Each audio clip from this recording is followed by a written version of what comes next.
It's time for news updates at 2. My name is Tandi Wemzumara.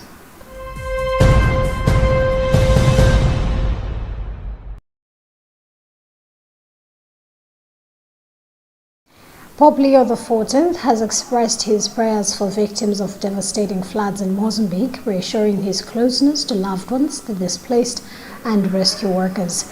He made these remarks during his weekly general audience at the Vatican on Wednesday. At least 137 people have died and about 812,000 have been affected by flooding caused by heavy rains in Mozambique since last October. The National Institute for Disaster Management, INGD, reported on Tuesday, releasing the latest figures on the disaster. Mozambique is currently at the peak of the rainy season, which began in October 2025 and is expected to end in March 2026.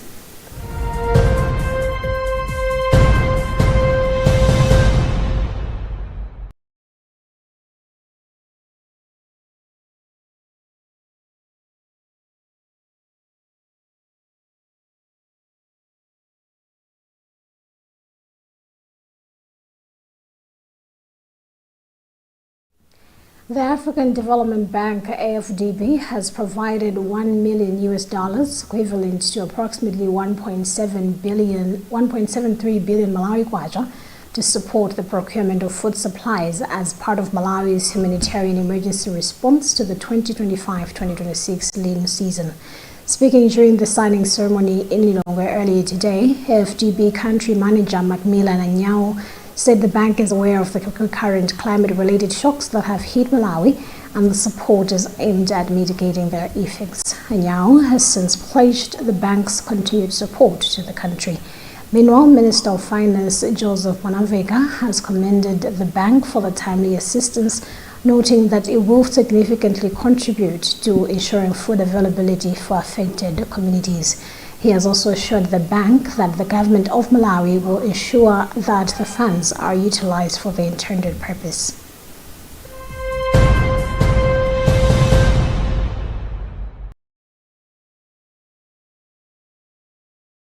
The government has expressed commitment towards pushing for the completion of the Nkando Bridge within the next 5 to 6 months to improve trade, transport efficiency and regional connectivity in Mulanje and surrounding districts. Speaking earlier today as he inspected progress of the Nkando Bridge project at Nkando Trading Center along the Robert Mugabe Highway, also known as the Limbe-Chisitu M4 Road, Minister of Transport Jabi Mhango noted that the project has taken long due to challenges encountered in previous years. Mhango explained that the bridge project had initially been abandoned by 2 contractors for various reasons, but said the current contractor, the third on the project, has made notable progress with construction estimated at 50% completion.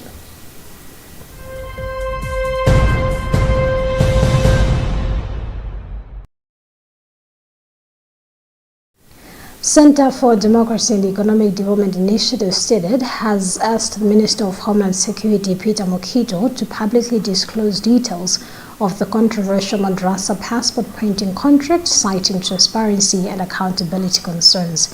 In a letter dated 26th January 2026, CIDED has invoked the Access to Information Act, demanding the release of the contract itself and a full breakdown of the costs that led to the current passport prices, which the organization says remains excessively high. Whilst commending Mokito and his deputy Norman Chisale for publicly acknowledging corruption within the Department of Immigration and Citizenship Services and for pledging to root it out, CIDED Executive Director Sylvester Namunwa has however expressed concern that the madrasa passport deal agreed under the previous Malawi Congress Party MCP has neither been reviewed nor cancelled despite allegation of irregularities.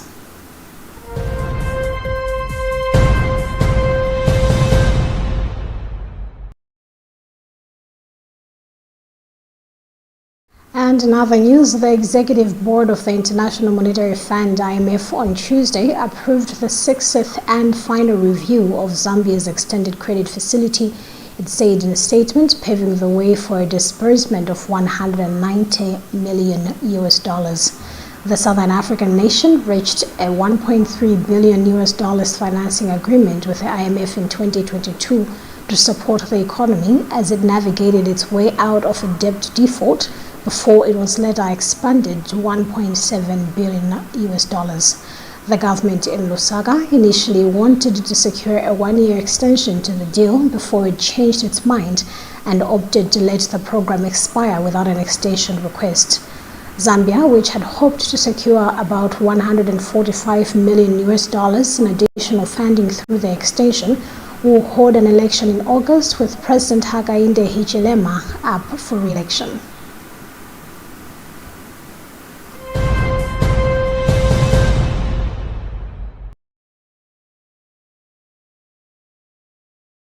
And that's about what we had time for in this edition of our news updates at 2. My name is Tandi Wemzumara. Good afternoon.